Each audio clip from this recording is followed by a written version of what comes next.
Estamos con Gonzalo Moratorio, virólogo. Estaremos hablando de algunas cuestiones que siguen muy presentes luego de que el gobierno decidiera poner fin a la emergencia sanitaria, pero recordemos que la pandemia continúa según la OMS. Gracias por acompañarnos. Un gusto estar con ustedes y con su audiencia. Bueno, hablemos un poco del estado de Uruguay en este momento, luego de este levantamiento de la emergencia sanitaria por parte del gobierno. ¿Estamos lejos de una endemia? Una vez más, los fenómenos biológicos, si hay algo que han demostrado, y más cuando tenemos en foco a un patógeno como es un virus, cuyo genoma está constituido del material genético que conocemos que más varía en el mundo, es imposible determinar fechas. Sí es posible entrar en estados de cierta tranquilidad, de cierto control, con muy buenos porcentajes de vacunación de la población que permiten hoy la situación del Uruguay.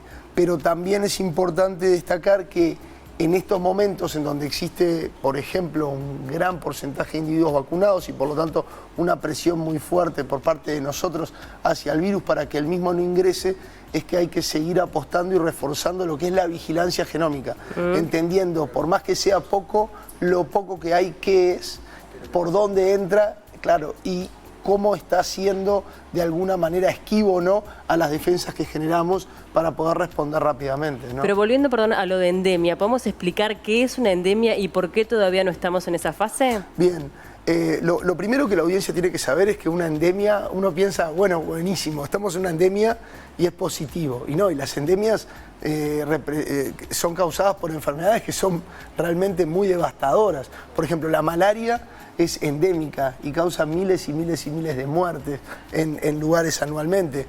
La diferencia entre endemia y pandemia es que en la endemia nosotros sabemos dónde están localizadas las enfermedades, sabemos la periodicidad en el tiempo con la cual las mismas generan olas, por ejemplo, o generan brotes de contagio, y por lo tanto podemos predecir, como por ejemplo pasa con el virus de la gripe. ¿Sí? La diferencia de una pandemia es que la enfermedad está distribuida prácticamente en cada rincón del planeta y que la misma no puede ser... Hay más incertidumbre también. Por ejemplo, hay más incertidumbre y tampoco es que tenemos una historia con la enfermedad que sabemos que hay determinadas estaciones, por ejemplo, del año, en las cuales una determinada enfermedad es más prevalente que otra, que sabemos que el clima, en el caso de la malaria tropical y cálido, es algo propenso con regiones selváticas, para que se encuentre su vector y por lo tanto se dé esta enfermedad. Así que lo primero hay que saber que estemos en endemia no es fenómeno, estamos en endemia, no, las endemias son negativas también, pero por lo menos tenemos la posibilidad de entender patrones de cuándo ocurren, por qué ocurren, dónde ocurren, y eso nos permite decir, bueno, sabemos lidiar con la enfermedad. ¿Qué valoración hicieron con respecto al tema del cese de la emergencia sanitaria? ¿Era el momento justo? ¿Crees que podría haber estirado un poco más? No, la valoración, digamos, son decisiones políticas frente a una vez más, frente a un fenómeno biológico. Creo que estaban dadas de alguna manera estaban dadas las condiciones para poder ir levantando las restricciones. Luego, lo que involucra el cese de la emergencia sanitaria, imagino que existen fondos, existen un montón de recursos que están atados a la emergencia sanitaria y que por lo tanto impactan en posiblemente poblaciones muy vulnerables, ¿sí? Que la han sufrido y mucho más, trabajadores informales y demás. Por lo tanto, ese rubro lo dejo a los políticos, porque no es mi campo y son decisiones políticas donde muchas veces en estos 2 años de pandemia los científicos salimos, o algunos de nosotros salimos, no en Uruguay, en todo el mundo, a hacer un poco la voz y muchas veces nos ponen en ese lugar en donde solapa la parte científica con la política. Entiendo. La pregunta iba más apuntada sobre todo al tema de los protocolos, el uso del tapaboca en espacios cerrados, más allá de que nunca fue obligatorio, pero sí viste el tema de los aislamientos en las escuelas, cuando se da un brote de COVID, todas esas situaciones, ¿es mejor que se queden o que se vayan? No, creo que hay situaciones que hay que estudiarlas caso a caso. Y hay algunas que es mejor que se vayan. Si hay algo que aprendimos durante estos 2 años de pandemia es lo fuerte que impactan, por ejemplo, lo que son las cuarentenas o el parar todo lo que es la educación de los niños. Eso está bien que se vayan. Sí, con los datos que tenemos. Existen lugares en donde, y creo que así ha sido, se ha intentado, más allá de levantar el uso de tapabocas, seguir recomendarlo, por ejemplo, para las personas que trabajan en íntimo contacto con los alimentos, Claro. ¿sí? O para personas que trabajan en íntimo contacto con poblaciones vulnerables. Piensen en residenciales o lugares cerrados con muchas personas. Yo creo, recién hablábamos con Paula, fuera de cámaras, que es verdad, ha habido de alguna manera una suerte de, se terminó esto y hoy en día es muy Relajamiento, común. ¿no? Yo hoy entré Claro. al canal y era el único con tapabocas. Sí, pero no lo digo como algo malo, Claro. digamos. Es lo que pasa absolutamente en todos lados y sabía que venía con el tapabocas y me lo iba a sacar acá para Claro. tener la nota. Sí, y pero no demás. se dio de forma tan paulatina como uno de repente podía prever. Claro. Decía, capaz que la población, después de tanto tiempo, estamos hablando de 2 años y 17 días que tuvimos en pandemia, va a ser un poco más precavido y lo va a hacer de Y forma... lo paulatino que Claro. fue que la gente se ponga el tapabocas. No, la gente Claro. se lo sacó y ya está, de un día para el otro. Fue a la uruguaya. A la ¿no? uruguaya, A la fue, uruguaya. ya está. Pero creo que hoy en día existe una presión, al menos es lo que yo siento, cierta presión social en algunos lugares. Yo creo que si hoy entro a un supermercado o a un shopping y veo que miro para los costados y que la mayoría tienen tapabocas, yo capaz que me siento un poco mal si no lo tengo, ¿no? Bien. Pasó en el ómnibus también, es Ah. un montón que Sí. subías al ómnibus y estaba todo el mundo de tapabocas. El transporte público es otro lugar donde yo particularmente aconsejaría dejarlo, a seguir recomendando sus... Claro. Claro. Más en invierno. Totalmente. Ahora ya nos vamos a centrar más también en las recomendaciones porque en definitiva es lo que también la gente quiere un poco saber. Pero preguntarte también por las vacunas, porque fueron vacunas que en su momento fueron muy cuestionadas. Mucha gente, bueno, hubo un grupo muy importante de antivacunas que no creía en estas vacunas porque decía que podía tener efectos secundarios. ¿Las vacunas consideras que están en un punto exacto o son pasibles de modificaciones? ¿A qué te referís con pasibles de modificaciones? Sí, Y que se puedan seguir si están actualizando. perfectas o pueden seguir mejorando. Bueno, lo que tiene, la principal plataforma de vacunas que hoy el Uruguay ha utilizado luego de pasar de la Sinovac, ¿se acuerdan? La vacuna china a la vacuna de RNA, de ARN, Pfizer, es que la misma es mucho más fácil de actualizarla. Eso es un hecho. Pero por otro lado, ¿qué quiero decir con esto? Que si mañana nos encontramos con estirpes, por eso resaltaba la importancia de los momentos de mayor tranquilidad, cuando no hay tormenta, es cuando más hay que investigar y hacer vigilancia genómica en tiempo real, saber los casos que hay, qué son, y compararlos contra los que estuvieron hace 2 semanas, un mes, un año, para entender que si hay variaciones que pueden vulnerar o de alguna manera esquivar nuestras defensas. Pero las vacunas de RNA son las vacunas más fácilmente adaptables. Por eso, si la pregunta se refería a futuro, sí se pueden adaptar perfectamente frente a estirpes que desafíen las mismas. Ahora, también es importante entender que todas las vacunas que existen hoy en el mundo están basadas en una cepa que es ancestral, que está extinta, que no existe más, y fue aquella que ocasionó el brote en Wuhan, en China. O sea, si el virus tendrá lugares para que el público me entienda, que son muy conservados y que no varían, no mutan justo ahí, que seguimos utilizando una vacuna para una cepa que no está ya circulando. No está circulando porque ha sido desplazada Por por todas las nuevas variantes que han mostrado ventajas significativas, principalmente en su capacidad de transmisión. Claro. Eso también es lo que pasa con la gripe. ¿Por qué tenemos que vacunarnos con la gripe muchas veces con vacunas distintas año a año? Porque son distintas las cepas que circulan en las temporadas invernales y eso es una pelea entre cepas. ¿Y eso podría llegar a pasar con la vacuna de COVID? Sí, eso podría llegar a pasar. Que se de alguna manera establezca una suerte de protocolo anual o bianual en función a la información de las cepas que circulan en el hemisferio sur, en el hemisferio norte, en las distintas localidades, y podría llegar a pasar. Hasta ahora se ha demostrado que no ha sido necesario. Si pensamos en Omicron y todo lo que hizo Omicron tenía primero una variante dentro de ella y luego hay 5 primas hermanas dentro de Omicron. Sabemos que las vacunas son efectivas, eficientes contra la prima hermana número 2, número 3. Aún no sabemos si son contra la prima hermana número 4 y 5, esas están confinadas principalmente en Sudáfrica hoy, que se llaman BA.4 y BA.5, pero eso es para no Claro. aburrirlos. Con respecto a la información que tienen, se planteó el tema de la cuarta dosis. Yo recuerdo que hace un año era como prácticamente obvio que anualmente nos íbamos a tener que dar la dosis contra la COVID. Hoy, con la información que tienen, ¿en qué está esa situación? Hoy con la información que tenemos, y si vamos derecho a tu pregunta, entendemos, al menos desde muchos lugares de la comunidad científica, que la cuarta dosis es muy importante para población vulnerable, muy vulnerable, ¿sí? Por ejemplo, y que fue de alguna manera promovida incluso antes de llevarla a toda la población, con determinadas comorbilidades y demás.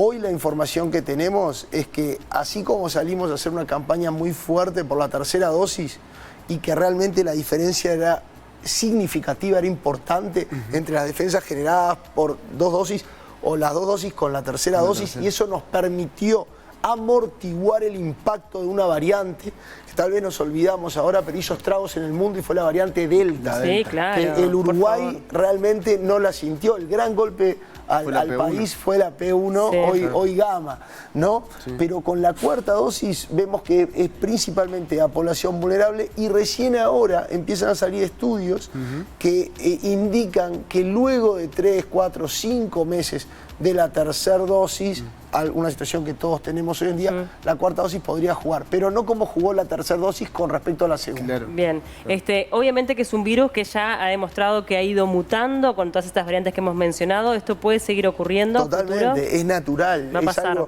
es lo que hacen los virus cada vez que replican, y no es algo para que de alguna manera tengamos temor, sino que aceptemos que es la naturaleza del virus. El virus, cuando replica, introduce errores. Esos errores los conocemos como mutaciones en su material genético cuando lo replica. Y bueno, esto puede pasar, pero también hay que pensar en un mundo que cada vez tiene una tasa de vacunación mayor y mayor en toda su población, y esto permite de alguna manera limitar los movimientos del virus en ese tablero de ajedrez mundial, ¿no? ¿Y el hecho de que mute lo hace más vulnerable al virus o no? Bueno, eso si me pongo fino y te cuento que, por ejemplo, en mi laboratorio, una de las cosas que estudiamos es cómo utilizar el principal poder que tiene un virus para ser, de alguna manera, o encontrar caminos más letales en contra del mismo. O sea, el hecho de que mute tanto, creemos que por un lado puede permitir que existan variantes que tengan mayor capacidad de transmisión, mayor capacidad de evadir el sistema inmunológico, pero también se pueden idear estrategias antivirales que se lo hagan mutar tanto, de que se debilite, que sea un talón de Aquiles del virus. Hoy no hay informes diarios de los casos de COVID. ¿Ustedes los siguen recibiendo igualmente, o cómo se está manejando con esa información? No, nosotros lo que lideramos hoy, junto a otras instituciones, pero el grueso del trabajo se hace hoy en día en el Instituto Pasteur de Montevideo, que es el grupo de trabajo interinstitucional, que somos quienes hacemos la vigilancia genómica, quienes secuenciamos. ¿Reciben las muestras? Recibimos muestras específicas y las secuenciamos, y podemos entender, por ejemplo, por eso nosotros dijimos cuándo entró P1, dijimos cuándo entró Delta, dijimos cuándo entró Omicron, y también podemos ver cómo las mismas, una vez que entran, si toman el control, o sea, de alguna manera desplazan a lo que ya había o no. Les pido disculpas por la voz. No, tranquilo, un día, pero la un día importancia... complicado. Tranquilo, no te agradecemos que viniste igual. Yo tengo la voz, sí, tengo la voz embromada por naturaleza, en general. Hoy peor. Sí. La importancia, digamos, que un poco interpretando lo que decís, se da en la secuenciación de qué es lo que está circulando, más que la cantidad de casos que hay por día. ¿Es así? Intentamos hacer que esa secuenciación de alguna manera sea representativa, o que tenga una suerte de lógica en su muestreo, para tener una idea, como cuando hacemos a boca de urna, cómo vienen los candidatos, de que sea algo representativo de todos esos números de Por casos. eso no importa que reciban todos los datos todos los días perfectamente, sino que algunas muestras de lo que representaría el total, digamos. Exacto, pero esos datos son, por ejemplo, muy importantes para lo que es la parte de salud, si pensamos, el entender cuántos casos hay en distintos centros de salud, cómo los mismos tienen lugar, en qué poblaciones. Es fundamental para tomar mejores medidas que permitan no generar brotes intrahospitalarios, que eso también sabemos que fueron un problema, ¿no? Claro. Algo que pasó con la pandemia, bueno, obviamente, como todo, tiene su parte negativa, su parte también positiva. Y si miramos el vaso medio lleno, por un lado está todo el tema de la digitalización, que de repente se aceleró y fue positivo. Y por otro, un lugar de la ciencia en la sociedad, ¿no? El hecho de, como siempre se habla, los recursos que tienen los científicos en nuestro país, a nivel mundial, la importancia, todos dependimos de alguna forma de ustedes, de los científicos. ¿Tú sentís que hubo un cambio y un antes y un después de la pandemia respecto a eso o somos de memoria corta? No, por el momento no lo hubo, pero elijo, espero y entiendo que hay que ser optimista, que hay distintas prioridades, pero que claramente entre esas prioridades, una que no podemos olvidarnos, es de un sistema científico, pero no un sistema científico que responda a las emergencias, de un sistema científico que esté atado a un motor, a un sector que hace al país productivo. Hace ya rato que entramos en lo que se conoce como la economía del conocimiento. Lo que importa es el valor agregado de los productos que nosotros podemos de alguna manera desarrollar o el contenido de los mismos, la información. Es más que sabido que la inversión, que el impacto en generar ciencia, innovación y tecnología está directamente acoplado a mejoras de índices de desarrollo humano. Por ejemplo, el IDH, valga la redundancia, el cual tiene en cuenta el acceso a la educación, la esperanza de vida, inclusive el PBI per cápita, o sea, el estado de los salarios de cada persona en el país para poder vivir con una mejor calidad de vida. Eso está totalmente estudiado, desarrollado. Existen países que han invertido y que han mejorado a lo largo de 10, 15, 20 años de forma proporcional su Producto Bruto Interno a nivel país.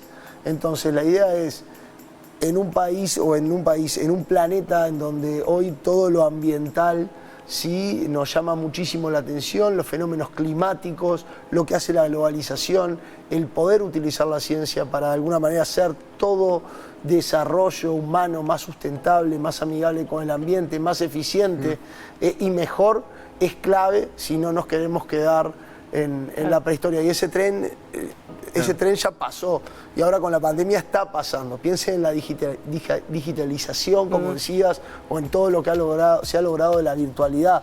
Piensen en lo que puede ser cambiar el paradigma de, en vez de cuidar en la enfermedad, cuidar en la salud. Claro. ¿Qué es la salud? No nos olvidamos de la salud. La pandemia nos hizo acordar que existe algo que es la salud y que había prioridades de inversión a nivel mundial. Trabajar en la prevención, que algunos países totalitarios lo hacen también de alguna manera, trabajan en la prevención porque eso después, si no, le genera un montón de gasto. Lo hacen solamente por un tema económico, independientemente de lo humano, ¿no?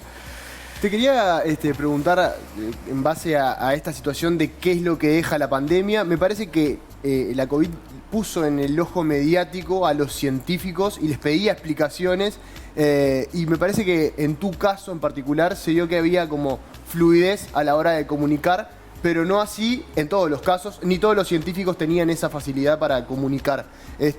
¿Hoy crees que el científico necesita una beta de comunicación a la hora de su formación? Yo creo que primero agradezco las palabras. Segundo, creo que el desarrollo de la profesión de hacer investigación, de hacer ciencia, debe ser para mí uno de los desarrollos más completos en un montón de parámetros para que la audiencia entienda. Uno es científico, no solo tiene que hacer experimentos de hacer ciencia, tiene que por lo menos hablar 2 o 3 idiomas, ni que hablar en inglés, que es el idioma que nos comunicamos, y trabajar en inglés. Todo el día trabajamos en inglés, escribimos en inglés, contamos nuestras cosas en inglés, pero también tiene que ser buen presentador de sus resultados, porque en los congresos tenemos que utilizar determinadas herramientas de la computación para hacer nuestras presentaciones, para poder manifestarlas, y mucho más, conseguir financiación. O sea, poder escribir historias científicas para presentarla a diferentes entes financiadores y que sean buenas. O sea, hay que poner una venta. Claro. Porque tal vez la fundación de Bill Gates y Melinda hoy financian un montón de iniciativas contra virus transmitidos por mosquitos o demás, pero si realmente yo no vendo y muestro cómo puede impactar esa financiación, no lo hago. Y ahora la pandemia ha puesto una nueva, que es bueno, ¿qué pasa cuando yo ahora salgo del canal y capaz que tengo una vez más, no, pero vamos para el noticiero hoy, no, pero no. Y tenés que estar y contar, bueno, sí, esto es lo que hacemos, esto es lo que vimos, porque estamos trabajando en el tema. Entonces creo que naturalmente el científico siempre está mucho más recluido, hablándole a veces a los tubitos que utilizamos, Eppendorf, diferentes pipetas y demás, células, ratones, por decir ciencias de la vida, ¿no? Porque no olvidarse que hay físicos, matemáticos, todos esos que son tan importantes como los que hoy tal vez tuvimos el ojo por ser virólogos o demás, y que es importante comunicar, es importante acercar la ciencia, hacerla parte. Y una de las cosas lindas de todo esto fue que la sociedad, creo, sintió una suerte de efecto de apropiación o de fundación de sus científicos que ni sabían que existían. Claro. ¿No?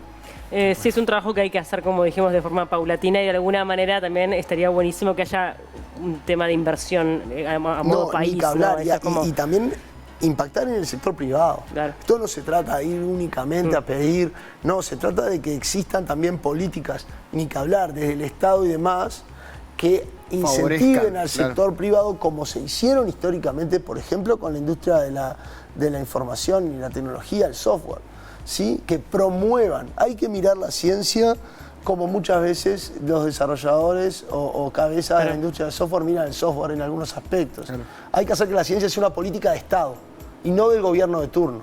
Totalmente. Gonzalo, muchísimas gracias por estos minutos en el living. Fuiste muy claro como siempre.